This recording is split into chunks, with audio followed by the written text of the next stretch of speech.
Hello to our audience. On behalf of Aberdeen Performing Arts and the festival partners, welcome to Granite Noir. I'm Alex Clark and I'm delighted you've joined us for this event, part of the digital staging of Aberdeen's International Crime Writing Festival. I was just saying to the organisers what a shame it was not to be in Aberdeen as I was last year and had such a brilliant time.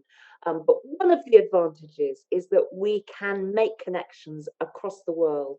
And we are so thrilled to have the extraordinary Attica Locke with us. Hello, Attica, and welcome from Los Angeles.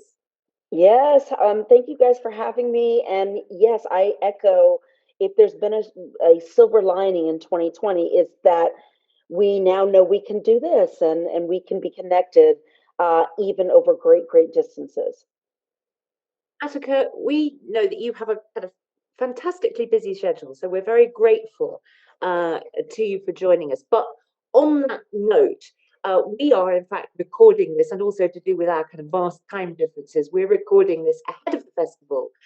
But the timing couldn't be more apposite, really. We are recording this interview on the last day of the Trump presidency. And that is so apposite to your book, Heaven, My Home, and to Bluebird, of which it is the sequel, and the books that we're going to focus on today, which really start as Trump rises to power. So, yes, how is it feeling with you? well, I have to say, maybe it's knowing you're where you are, that this is an international forum. I just got quite emotional when you just described it being his last day. I actually feel really emotional. Yeah. This Yeah. has been hell. This has been absolute hell. Um, and it feels so good to say bye bye. Please get out of here. I know it has revealed his rise to power, has revealed such ugliness that was there the whole time. I've many times described his rise as like turning over a rock in the garden, and there's like snakes that have been there the whole time. You just didn't look close enough. That even I did not realize the breadth and depth to which there was this level of lasting violent white supremacy in the country. I knew there was systemic white supremacy. I knew it showed up in how we educate our children.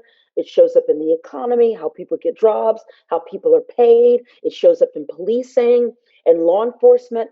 But I did not realize the degree to which there was this rabid, dangerous white supremacy. And to be honest, when I was writing Bluebird, Trump had not been elected when I wrote that book. Uh, he was certainly in debates and was rising among the Republican Party, but I didn't think he would ever get elected. But already you could see what was coming out. And I wrote about the Aryan Brotherhood of Texas in both books solely because it came out of my research. I was not trying to make a point necessarily. It's just that when I looked at, I didn't know what Texas Rangers did every day, if I'm being honest with you. When I came up with this idea to tell a story about a Texas Ranger, I was like, well, what do they do? I mean, they go to work and do what? And when I started doing deep research about them, and I found out that there had been this task force between the Rangers and the FBI and the Drug Enforcement Agency here in America, the people who regulate firearms, and they were going after the Aryan Brotherhood of Texas. And they were trying to take them down as a criminal organization. But it was so interesting to me that they looked at it through the lens of the mob. Like they were trying to get them on guns and drugs, not necessarily the killing or terrorizing of people of color. So when I was writing Bluebird, I remember having times like, oh, thinking, Attica, are you exaggerating this stuff? I mean, is it really like that bad? And then, yes, it is. And it turns out, yes, it is. And so that first book was written before it happened, before he was inaugurated, but you could feel where things were heading. And so there was this investigation of race and this kind of particular way of thinking and kind of a, for me, with Bluebird, kind of a belief system that underneath a lot of this rage that we're seeing is a people who feel so dislocated, who are so psychically fragile. And I'm curious about what's underneath that. That for me as a writer, I want to know what's underneath. What is this? What is the wound? What is the psychic wound that's underneath it? I don't have to agree with it. I could think you're crazy, but I'm curious what is under that. And I think that for a lot of white folks in this country, not a lot, actually, let's stop saying that. It's really not that many. We talked about this before we began. It's really not the majority of the country. It's not the majority of white people in this country.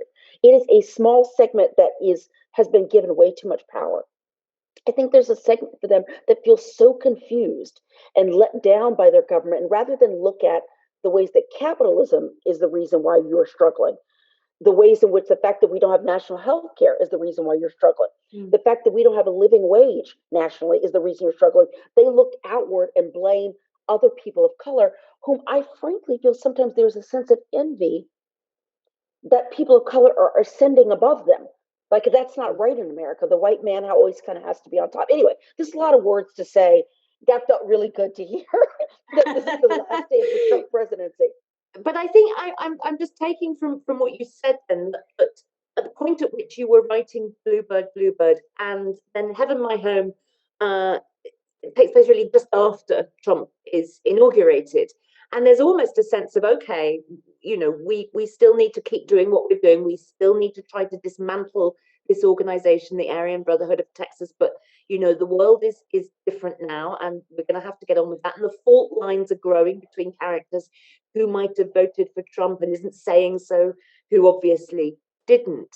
But at that point, when you started writing about this organization, do you feel that you thought that they really were these kind of absolute sort of outsiders, that they were almost sort of, they were violent and they were angry, but there was no way that they were going to invade this mainstream of political thought? Yes, yes, yes.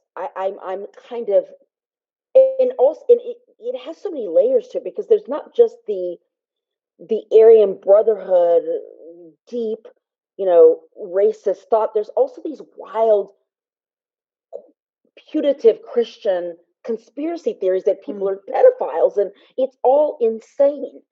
And no, I never thought. I mean, the thing about, I think and again, going back to what I said before, what Trump has given this segment of the population is a feeling of agency that they have been missing in a country that, in their minds, and in some ways, is actually passing them by because of changes in labor, how people make money. We don't do manufacturing here. So when you look at the difference between the Ku Klux Klan and the Aryan Brotherhood, or this segment of white supremacists, the Klan and the White Citizens Council, its precursor, after they took off their hoods, they went to the bank where they were the bank president. They went to the city council. They, were attorneys. They were wearing suits. They were upstanding middle class citizens. The Aryan Brotherhood and what we're seeing now are people who are so economically disenfranchised, that the classism plays into it in ways that they're not quite looking at. It's easier for them to look at America's original fault line, as you say, race, when really a lot of, if they looked closely or were educated better, and I'm not saying they're stupid, I'm saying our education system is subpar. If they were educated better, they might have a way to look at it more in terms of, Trump doesn't really care about their economic interests at all. He doesn't. And they can't, I don't know why there's an inability to see that he's playing them, that he doesn't care. But what he has done that they feel good about is that he has put voice to and shown a light on and legitimized, yes, the white man has a boot on his neck. We've got to do something now. So the idea, of course, and we see it played out in right-wing, far-right movements throughout the world, is that if I am disadvantaged, it must be because someone is taking my place. Someone is kicking me out. And I know when Bluebird was published, you felt that quite a lot of that was a reaction to the Obama presidency. There was a point where a certain sector of white voters wanted to make their feelings known about that, their discomfort Yes. at Black president. Yes. I have told and I don't know that this joke will play across the world, across the pond, so to speak, but shortly before Trump was elected, I've told this observation slash joke many times. We had the Country Music Awards here in the States. It's something. It's like the Grammys, or like they have awards for Latin music. But the CMTs, the Country Music Awards, are a very big deal. And I was watching because over the course of my life, as I've gotten older, we can talk about this later, I've had grown a greater affection for country music. And on that broadcast, Beyonce stole the show by singing her song Daddy Lessons with the Dixie Chicks. And I've told the joke many times, that's when we lost. White people couldn't take it. They could not take, why is Beyonce on our show outshining us? And with the Dixie Chicks, those people can't stand the Dixie Chicks. And so I've made this joke so many times that was just a sign of people feeling like the things that are ours, you guys are coming in and taking it. And of course, I'm being funny that I'm talking about in this very micro way about an award show, but visually, it was absolutely stunning to see Beyonce Knowles, this Black woman known deeply in R&B, married to this rapper, own the stage at an awards event that was predominantly, had always been white. And it was literally like weeks before Trump was elected. And what you say about people feeling like things are being taken from us, things that belong to us. So there's two parts that I want to talk about. One is just, that is again this feeling of white folks feeling like they had always been hierarchically at the top, and now what is shifting, what is happening? If somebody like Obama can ascend to the top of the top office in the land, and to the degree that people of a certain ilk, I think it's been said before that conservative thought tends to look at leaders in a patriarchal way. And so, to the degree that Barack Obama was a father figure, I mean, that made people's heads explode. So, that decentering of whiteness at the center of America for a lot of people is a problem. But the other thing I want to talk about is about crime fiction and why I write crime fiction, and this idea of scarcity and not enoughness. I am a believer that crime is about scarcity, that crime is about there's not enough land, there's not enough money. Sometimes it's about there's not enough love. When you see these domestic crimes or family crimes, there's not enough food. The illusion of scarcity, because there actually is enough. This is a quite plentiful, bountiful world that we live in. But the illusion that there's not enough makes people act out. If they are unstable, if they have these violent impulses, it makes them act out. And I, as a crime writer, am fascinated by picking at and looking at that mentality of not enoughness, and why it makes some people kind of go off the rails and do things that are gross, that are violent, that are wrong. I'm curious about that, but I am a firm believer that a lot of violent impulses come out of this idea that somebody took something from me, and there's just not enough, when really there truly is. I mean, this is so interesting in Bluebird and Heaven My Home, because they are very much novels of place, and that place is East Texas. You were born in Houston, and it's where Darren Matthews, your ranger, lives now, although his heritage, his legacy, his past, his family past is along a highway, is out in the countryside. And of course, that land is contested. There is a feeling of not enoughness, as you say, even though there are these, I mean, believe me, from people who live in these tiny islands, we can't comprehend how much space there is. But it is to do with sort of wealth and agency and power. Just tell us a bit about your ranger, about Darren Matthews, and about his, and about where we find him in this new book, where we find him kind of in this land, having a sort of slightly difficult relationship with it. Yes, Darren, in some ways, is a sketch of a contradiction within myself. Meaning, I don't live in Texas anymore. but my love for it and my love for East Texas is boundless. And I love it despite its flaws. I love it even when I feel like it doesn't love me back.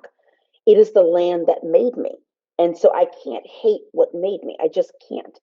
I was born and raised in Houston, but both of my parents are from tiny towns along East Texas. In fact, everybody on both sides are from like 3 counties going back to slavery. So I've spent many years looking at the fact that my family is the opposite of the story of the Great Migration, for which, if readers want to know more about this historical event in the States, there's a book called The Warmth of Other Suns by Isabel Wilkerson, which tells the story of basically, I think it was the greatest intra migration that's ever happened in a nation. Millions of people, of Black folks moving from the South to the North. Well, my family stayed. And a lot of this book is investigating why. A lot of this series is investigating why, as it's investigating Darren's complicated love for a place that breaks his heart, and the reason why he picked up the badge is because he thought that if I wear this badge, perhaps I can make this a place that's safe for everybody, that belongs to everybody, and belongs to Black folks who helped build it. And of course, I always said I would never write a cop. I was adamant that I would never write a police officer. I just thought, I don't, what do I know about police? And I don't see the world through an establishment lens. But when I came up with this idea that he had been raised by these two identical twin uncles who looked exactly the same, but could not be more different in terms of ideological thought and spirit, it's how I found Darren. And I actually grew up with twin great uncles, looked exactly alike and were different. I mean, not nearly as different as the uncles in my books, but I grew up with my great uncles, and one was a colonel in the army and one was a professor.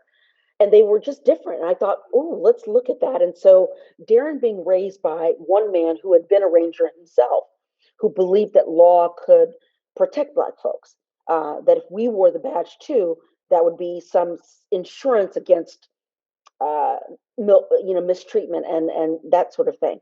And then this guy's identical twin brother was a criminal defense attorney who said, no, the law for Black folks in America is a lie. It is a thing that we need protection from.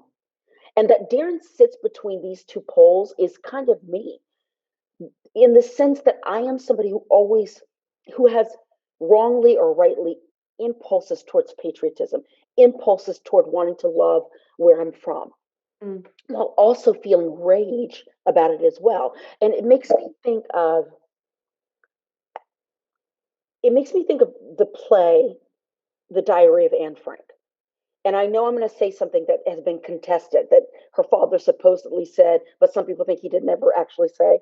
But in the play, there's the famous line of Anne Frank saying, in spite of everything, I still believe that people are good at heart. And the father in the play saying, she puts me to shame. And there is debate about whether or not he actually said that. But those poles, I live there. I live between those poles. I live between the impulse towards optimism, the impulse towards brotherhood, the impulse toward connectedness for all of us. And the other side of me is like, no, fuck that. Nah, I don't know. I'm scared. So I found Darren in that pole, in wanting to stand up and protect and serve, and also feeling like he's doing all kinds of stuff behind the scenes to fix stuff that isn't right, and getting himself deeper and deeper into trouble. And so East Texas is in my blood for sure, but I think it also can be a stand-in for what I think many Black Americans feel about being an American. Like, I both want to love it, I want to serve it, but it doesn't always serve me back or love me back. So then what? How does that work in terms of the kind of deep structures of American life that you begin to take apart in terms of how they kind of manifest themselves and express themselves, sort of on the more superficial level, on the level that we all live at every day? But as a Black American writer, thinking about those deep structures of patriarchy, Christianity, domination, they are stuff that is so intractable. It's so hard to think of how you find your place. And I mean, I suppose what I'm kind of saying is that in the books, Darren Matthews, one of the things you feel about him is he's trying hard to find a place where he can simply be and do his job. And that seems to go so far back that you think, well, how can he? Will he ever? Again, that's a very good question for somebody who has to write another book, and I don't have the answers to where he's going to find himself. But I think he has a line in, I don't know why I always start with saying, I think. I wrote the book. I don't know why I'm saying, I think there's a line. There you is should a line. know. Although I suppose when people read it, they read it more recently than you wrote it. That is correct. That is correct. That is correct. But in talking about his uncle, Darren makes the observation that his uncle can have all of these high-minded ideas about what the law can and can't do in academia and in the ivory towers, and that he is boots on the ground living the question. And that to me sums up Darren best, that he's all constantly living the question of whether or not things can be bridged, whether or not he can find his way through all these structures and systems that you're talking about, and whether or not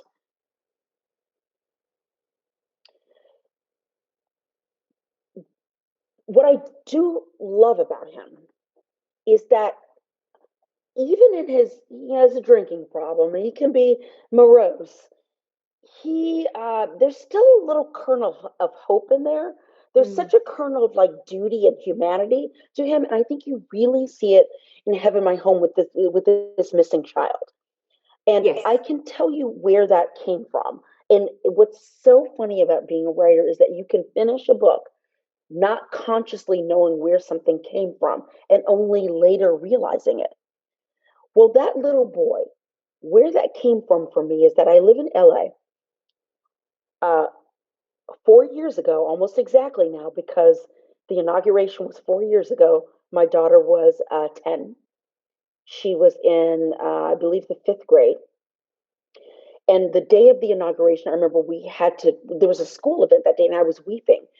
And I remember turning around to look at one mother of a Black child, and we both looked at each other, and she reached for my hand, and we both started crying.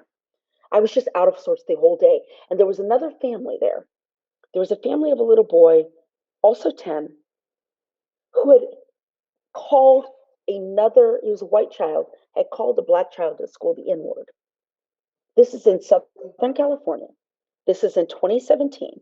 My daughter went to, at that time, the most leftist, hippie, dippy, progressive school you could imagine. And yet there, a white child had looked at a Black child and called that person the N-word. Yeah. I lost it. I was like, excuse my language, fuck that kid, fuck that kid's parents, don't come anywhere near me. And in fact, when I saw them at the inauguration, the mix of those things just set me off. It just really set me off, and I was so upset. My family had many, many, many dinner conversations about this event because my daughter was willing to forgive. She said, for years this went on. We talked about this off and on for years. She said, something's wrong in his house. I don't understand where that came from. I feel sorry for him. Over time, she started giving me hints that he thinks you really don't like him. He's really sorry about what happened. And then I had to look at myself as a grown woman and ask, wait a second, Attica, you can't forgive a kid? Whoa. And when I really slowed down to begin to think about it, I realized that that reaction was coming from when I was 10. It shows you how how this deep trauma happens. I had been actually shot with a BB gun and called the N-word by another 10-year-old boy. So somewhere in my psyche, we talked about what are the wounds underneath everything. For me, PTSD-wise, literally went back to when I was 10 and a boy did this to me and called me the N-word. And I was dumping all of this onto this child in 2017 who felt remorse, so that's where Levi came from. And I didn't even realize it when I was writing it. This question of, can Levi be saved? Where is he? Can he be saved? Becomes metaphor for, can you stop the perpetuation of racist thought and racist acts? Can that boy in my daughter's school be stopped? Or and also the children of white supremacists, is this generational, it will never stop, or can you stop it? And I think me having to find within myself a tenderness for this child, which I did. Eventually I told my daughter that I forgive him, and I invited him to our home for her birthday party. But it was it was work for me to do. And again, but I still echo what Dan says. Why are we always the ones having to do that kind of work where we're looking for the humanity in people, and it doesn't always get mirrored back at us? I mean, it's really, there is there's a really masterful opening chapter to Heaven, My Home, where we basically see this child who's 9 years old on the cusp of disappearance. We see what happens to him, although we don't know what has happened to him. And you're inside his head and you're so anxious with him that he's not going to find his way home. And he is a character who you already do feel a kind of tenderness for, because his mum done mess up, his dad's not there. We discover why. He's got a kind of really grim sort of mother's boyfriend. His life is not great. And the minute then when Darren has to kind of face the fact that this boy is connected to the Aryan Brotherhood of Texas by family, and has to say, look, it's his duty to find him. It is the right thing to do to find him. And yet it's quite hard to care that much about him. That's a very big moment in the book, isn't it? Because it's kind of splitting that idea that, duty is something you must always feel, you must always be magnanimous, you must always rise above. And the question I guess you're asking is, well, must you, and why, and to what effect? Very much so. A lot of this book for me was about forgiveness, which is about, it's about what happens tomorrow. I've been saying for years, Trump will be gone. He will be either out of office, he will drop dead, he'll be impeached, he'll be gone. How do we, as fellow citizens, how do we interact with each other on the other side of that? I don't know. I mean, do I forgive everybody who put him in office? Is forgiveness dangerous because it gives people the feeling that they can do it again? Can you even have forgiveness if the original injury is still occurring? How can I forgive a Trump supporter if they're still saying it was fine that they went and stormed the Capitol? We had to do that. The election was stolen. Well, I don't know how to live with you guys, but we have to. I don't. It's not safe for us to not figure out a way to live together. But I don't know how to meet Trump supporters where they are. I don't know. And actually, frankly, it's dangerous for me too. It's funny. I was on another panel like this with a speaker who it was I believe he's British, a white man who was like, we've got to understand it, we got to ask it. You can't just marginalize that. And I was very much like, well, you can do that. It is not safe for me to go knock on their door and go, hey, what are y'all thinking? No, no, no, no, no. I'm not doing that. It's just, I don't know where we go from here. I feel both a sense of exhilaration and relief about the fact that tomorrow is the inauguration of a new president. But I also literally don't know if I'm going to wake up tomorrow and a bomb has gone off, or I don't know what happens in the future. That I don't know. And I don't, I'm frankly flummoxed. I don't know how to understand this rabid idea that the election was stolen. I don't know. And I mean, we spoke a little bit earlier before we started recording, and I was talking about listening to this podcast that interviewed Trump supporters after the insurrection, and this woman was like, "There's just so much out there that's not being heard," and they shut down Parler and they shut down this, and the, the reporter was like, "Wait, that's where you were getting your information?" Yeah. You almost could hear, you could almost see the look on her face in a podcast of like, what lady? You're getting your information from Parler? If you don't trust the New York Times, you don't trust the Guardian, you don't trust the Independent. I don't. What are we doing now? It's really interesting to hear you discuss that in the context of crime fiction, which has always been something. I mean, you alluded it earlier. You're interested about the mechanics and the whys and wherefores of writing about writing crime fiction far more than you're interested in writing a police procedural, a police guy. I mean, you know, as a lawyer, who kind of led your first two books, and now Stranger, yes, is a police officer of sorts, but it's a different kind of relationship to authority as well. You've said in the past, I think, I get away with a lot because there's a dead body on the floor. Which I paraphrase slightly, but it was something along those lines. You're basically talking about how you address things, and that might be things like conspiracy and disinformation and lying, frankly, because you will make use of the tropes of crime fiction. Yes, and I am both making use of them in a conscious, pointed way, but also this is actually just my taste. I'm interested in mysteries. I'm interested in why people do the things they do, why they think they're going to get away with it. I'm interested in how somebody takes a set of disparate facts and as a detective mind, whether you're literally a detective or you're just a character that's been unfortunately tasked with figuring something out, how you figure stuff out. I find all of that fascinating. So there's no cynicism in why I've chosen crime to get away with something, even though I do think I'm getting away with something.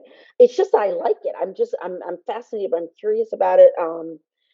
But I think that crime fiction has a way of taking the ethereal and the theoretical and all this, and it puts it on the ground. It makes it really real.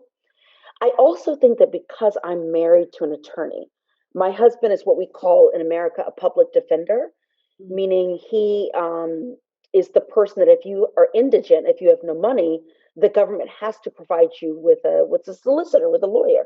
And my husband is one of these lawyers, and Los Angeles has the largest and probably arguably the best public defender system in the country, in America. It was actually started by a woman, and I love this because we named our daughter after her. The woman's name was Clara Shortridge Foltz, and our daughter's name is Clara. And we chose that because this woman couldn't get any clients as a woman. So she said, I will represent people who can't afford a lawyer, and ended up inventing this system in America. And because I see through my husband's work how laws that get created in Washington, D.C., are laws that get created in Sacramento, which is a state capital here in California, what that actually looks like when someone gets arrested and why they get arrested and when they get arrested. I live in a house in which everything trickles down into a very concrete, high stakes situation that my husband then sees one side of it as an attorney. And I think that has greatly informed the ways in which I think that crime fiction can explore big socio-political themes and sociological themes while staying deeply grounded, I want to say, I don't mean literally, but deeply grounded in plot and just it makes it makes it bite-sized and understandable in a way. Can I ask you how it has feels to be a crime writer? Basically, in a tradition that has been pretty white. I mean, most of the kind of detectives who are in our mind, I mean, certainly we look at the Golden Age detectives, but even in more recent years, are are white saviors of a certain kind. They are working in a largely white framework.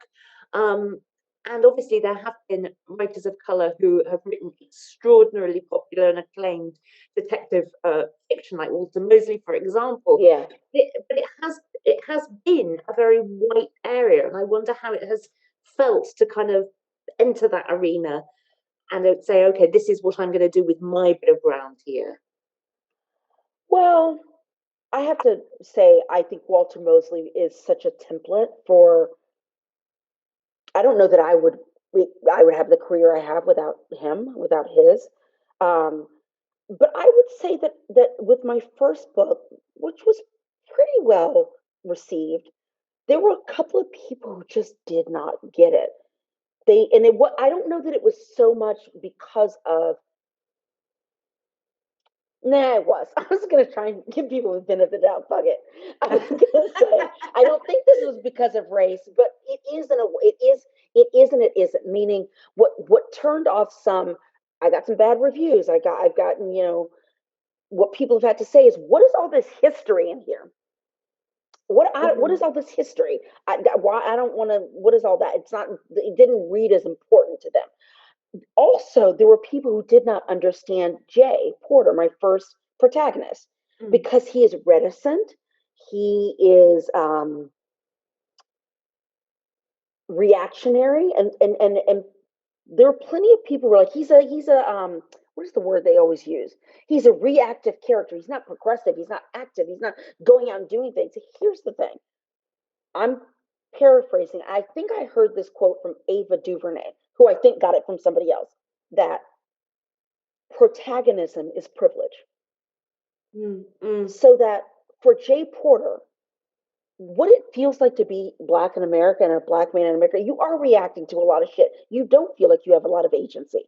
So this is something I come up against a lot in my writing, because it comes up for me a ton. And as I have switched over to TV, my default setting is I write reactive characters. And that is anathema to television. It's anathema to a lot of people who think you have to approach all storytelling with your protagonist being active and having a goal and going out to get the goal and being thwarted but getting around that. Whereas actually, I feel like being alive is a lot of this. It's a lot of just ducking stuff. So there were ways in which people did not get him. They did not understand him. He just looked on its face. If you compared him with another protagonist in a crime book as somebody who wasn't doing anything, why doesn't he just go to the police? Blah, blah, blah. So I noticed a lot of that. I noticed a little of it with Pleasantville, more in an internal way in which the plot turned on something that, and by internal I meant there were a little bit of struggles with my editor. I feel funny even saying this out loud, but anyway, there were some arguments about whether or not the plot could turn on the destruction of voting rights, of voting power with Black folks, and literally the whole plot turns on that. And to me, I can't think of anything with higher stakes. I mean, what? But my editor was like, no, that's not that. It's just not that interesting, or not that the stakes aren't high enough. And I just had to really stand my ground and say. So I think where I run into it has not been like people's unwillingness to accept a Black character on its face. That's not what anybody consciously is thinking, but they're being challenged to sit inside characters that they've never sat inside before, who have different motivations, who have different ways of dealing with conflict, who do not feel like they have the same amount of agency that you as a white reader might feel they should have. This is what it really feels like, at least from this writer's point of view, to live inside a Black body in America. I mean, obviously we're talking about it in terms of fiction. Over the course of the last 4 years, we've seen something that has been happening forever take a really center stage in terms of police brutality, in terms of the protest against that. And I wondered how, again, this battle between optimism and realism, this feeling of why should we have to be doing this for people to be treated fairly, how that has felt to you, obviously personally, but also how it kind of feeds into the idea of talking about justice and crime and retribution as you write. Well, I will say this about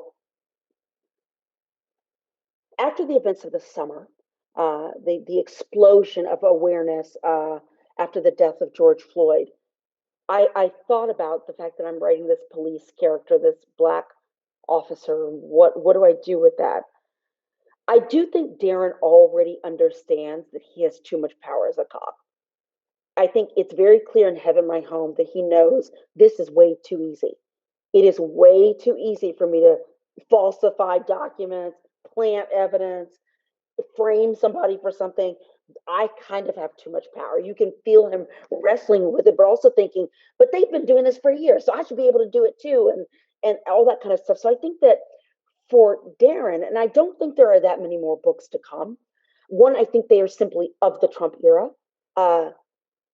Three, I don't want to write them forever, and I feel like I probably will wrap him up in another book or so.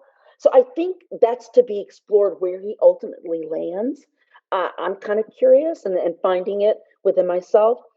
For me personally, this summer was I made the joke to my husband, who is super white. I mean, he's from Missouri, born in Chicago, but his dad is a German immigrant and his mother is Greek. And I made the joke of, what's the German word for gratitude mixed with rage? Because that's what I felt all summer. I felt, thank God, but also, where the fuck have y'all been? Huh? And I felt, I don't have a word. I don't have the word for the rage I felt that so many people were calling me. Hey, Attica, how you feeling? You okay? I'm just checking. You didn't check in with me when 800 other people got lynched. Why now? And I have my belief system that the why now of it is about COVID. I think that the fact that society in and of itself was breaking down, that COVID in America revealed, whoa, we do not have our stuff together as a nation at all. And we do not take care of our citizens. We are not in control of this. And I think it revealed such, people felt so ignored, not paid attention to, not well taken care. People were starving. We were arguing about, could people get a relief check? I mean, it is not like anywhere else in the world where citizens were much more well taken care of. So people are unemployed, they're broke, they're seeing they can't get a shot or a test anywhere, and then you see this man get killed by the government. And I think that was fueling a lot of it. And then, frankly, a lot of it became performative. Then a lot of it became performative, and it was really white people signaling to each other that I'm not the other kind of white. And that's infuriating. And but yet it still can make change. So it's this weird thing of like being grateful for the noise. We are talking about nakedly about racism in America in a way that I've never seen in my lifetime. Like nakedly on the news, no more, oh, that seems racially tinged. Just no, that shit is racist. And you're hearing more firm, frank language, which we have to have because you cannot solve what you won't name. So I'm grateful for what happened this summer. But I remember saying to a lot of people, like, oh, no, no, no. I had so many people tell me, all white people, no, this time just feels different. I'm like, to you, maybe. It doesn't feel different to me, and time will tell. I do think the best thing that's happened out of all of the protests through the summer, yes, is the awareness of the profound mistreatment and the profound difference in the way that white bodies and black bodies are treated in this country. When I watch one of I feel emotion about it. One of the most painful things about the insurrection was watching it when you compare it to so many black folks being killed in their own homes, done nothing. Being killed on the street, done nothing. Being killed for playing with a toy, done nothing. Been killed for playing loud music, done nothing. And these people stormed a Capitol building. And what I saw, I actually did not like Joe Biden saying when he gave his speech afterwards, this is not who we are. It is who we are. It is America. And the truth of the matter is, that happened was it last Wednesday? Jesus Christ. I can't even keep time anymore. January 6th, what I saw that day is that every piece of American life and American history told those people that they had the right and that they could do it and live. And I do not walk around with that privilege. They, for that very, very first part of it, were referred to fairly consistently as protesters rather than as terrorists. And I know that in Heaven My Home, there's actually an issue when people start talking about a terrorist organization, which the Aryan Brotherhood of Texas is. Do you think there is now a widespread acceptance that those people, not obviously by people who sympathize with them and feel that the election was stolen from them, but from everyone else, but these are domestic terrorists? I think there's enough of that way of talking and chatter and in the media and the zeitgeist that gives me hope and a sense of, okay, I recognize, I see some humanity here. I wish it were more. But it may simply be that we're still, in terms of how things are being covered in America, I think we're still giving too much attention to fringe craziness. So it looks like it's more even than it actually is. You know, people keep saying half the country feels like it's not half. It really numerically it simply is not half. But there are people who are disgusted by what happened, who I think, and over time, when more information is able to come out, I think there's a lot that's on lockdown because the inauguration is tomorrow. Meaning, I think people were more face to face with. I mean, lawmakers were more face to face with their own potential death than we actually realize. Alexandria Ocasio Cortez has alluded to it and alluded to their reasons, security wise, why she can't talk about where they were hidden and all this kind of stuff. But I actually think this could have been an absolute massacre. Yeah, yeah. Um, I realize, Attica, I am throwing all these enormous questions at you, and they are huge because, of course, we, you know, again, on the other side of the Atlantic, looked at that unfolding with horror and incomprehension, but also the knowledge that it is a foolishness to say that could never happen here, because history is littered with people saying that could never happen here. I wonder, and before we'll go right back to the books, I promise, but I wanted to ask you really about this idea of healing. You know, it's a word that is used in politics now. Biden is seen as this candidate who can heal America. Um, a woman of color is the vice president for the first time, but it's very much easier said than done. I don't. I don't know what people mean by that. I'm a little suspicious about what people mean by my healing. Is not sitting down and having some iced tea with a Trump supporter. I'm not going to heal by trying to understand your dangerously racist way of thinking. What is that? So I don't. That's the opposite of healing for me. So I don't know. My way forward would be less to worry about healing, because I'm telling you, you're not going to pull over. There's this fringe element. You're not going to get them ever. I say you move forward with the people who are thinking clearly and straight. And I think good governance will make people come around. I think when they come in and uh, Biden does this 1 point whatever trillion-dollar stimulus package, when people get the money that they need to stay at home safely, when they feel cared for and they see good governance, the hope was that that's the way you just lead for it. And I would just suck the oxygen out of this French element. I don't know how to heal with them because they still believe that they're right. And they don't understand their they believe they're right about the election. They have not done any kind of deep investing. I mean, at least, you know, in South Africa, the Truth and Reconciliation, the Nuremberg trials, people had to sit and think about the shit that they fucking did. I don't see anybody sitting thinking like, oh, what led up to all this? Like nobody's doing, that's not true to say nobody. There are plenty of people in this country who are doing deep thinking about how can I be different? What can I read to shift my way of thinking? How can I check my privilege? That is happening at a great level since this summer. Then those are the people I can heal with.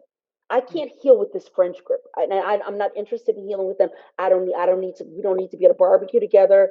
You don't sit at my lunch table. We're not friends, and that's okay. I can't. I'm not going to heal at my own expense. I'm not going to make you feel better about us coming together at the expense of my health and safety. I'm not going to do it.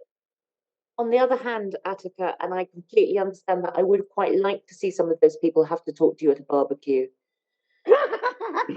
Because I think you could, they wouldn't, I don't think they'd go very far in trying to argue their case, I have to say. You have such a kind of forensic and straightforward way of talking about the realities that are facing people of all kinds, including those deluded Trump supporters, bringing that to bear in fiction, as opposed to bringing it to bear in screenwriting that you also do, because of course you've most recently been a writer on Little Fires Everywhere, Celeste Ng's, the adaptation of Celeste Ng's novel. When They See Us, you've written, of course, on Empire. I mean, this business of finding these different ways in ways to tell stories, in which to tell stories. this way of finding these different ways in which to tell stories. You alluded to the fact that, Darren Matthews, maybe not forever. What is coming next? Where are we going next in the Attica Locke world?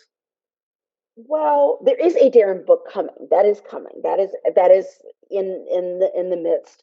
But the very first thing up is that I am executive producing a television show that's based on my sister's memoir. My sister's a memoir. She wrote a book, and it's about her. She studied abroad in Italy, in Florence, and fell in love with a Sicilian chef. And they ended up making a life together in the States. And it's about his family's uh, putative disapproval, although really it was about a deeper family rift. My family trying to figure out all this kind of stuff. And I've described it as it's as if it's Romeo and Juliet, but the Capulets are from East Texas and the Montagues are Sicilians. And it's just it has humor and pathos, and it's a Netflix series, and we're in pre-production right now. So I am watching casting tapes and revising scripts and doing all those things. So that's like right in front of me right here. Tell us obviously that won't be coming to our screens really soon, but tell us what it's called so we can look out for it. Oh, 100%. The book is called From Scratch, and that will be the title of the series, From Scratch. I think the full title is From Scratch. I think it's Love and Finding Home in Sicily, because the story's my sister's love, her husband, he unfortunately passed away in 2012.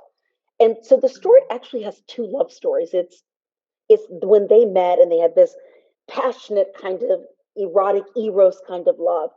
And when by the time you get to the end of the series and he's gone, my sister and her mother-in-law have this different kind of maternal agape love that's bigger than language and borders and country. And there's something in that is really, I think, fundamentally who I am, which is that I want to believe, and I do believe fundamentally, that we are brothers and sisters. We are all connected beyond language, beyond. But part of being in that brotherhood means I accept your right to exist. So we can't be brothers and sisters if you somehow I can't exist in your world. That I'm not into. But for everyone else, we don't have to pray the same way. We don't have to believe the same things. We don't have to like the same food. We don't have to speak the same language. And there can still be a depth of love that is what it is to be alive as a human being. Some of that has been tested. I mean, quite apart from all the political contortions, convulsions that we've been talking about over the last year by the pandemic, obviously, and by the fact that we have been really in our little selves with these fantastic moments when we can reach out and connect with people that, it's really unlikely that we would meet, walking down the street, Los Angeles to Aberdeen to rural Kilkenny, which is where I am. We're not going to end up in a bar. It's sad but true. Not yet. But it has been a really difficult time for us to keep our own kind of heads together, hasn't it? What's it been like for you, creatively speaking? Okay, and I think because I've been in this televisiony world, so it's a gift and a curse. Meaning, in some ways, it's a gift because I just have stuff to do. I just got to get this stuff going. And in fact, when the insurrection happened, I had therapy the next day, and I was like, well, I've got to just put all this rage I feel in a box because I can't get any work done. And I thought my therapist would be like, well, let's know, Attica, we really need to unpack all these feelings. Instead, she was like, okay, let's describe the box. Like, yeah, let's put it in a box. You're right.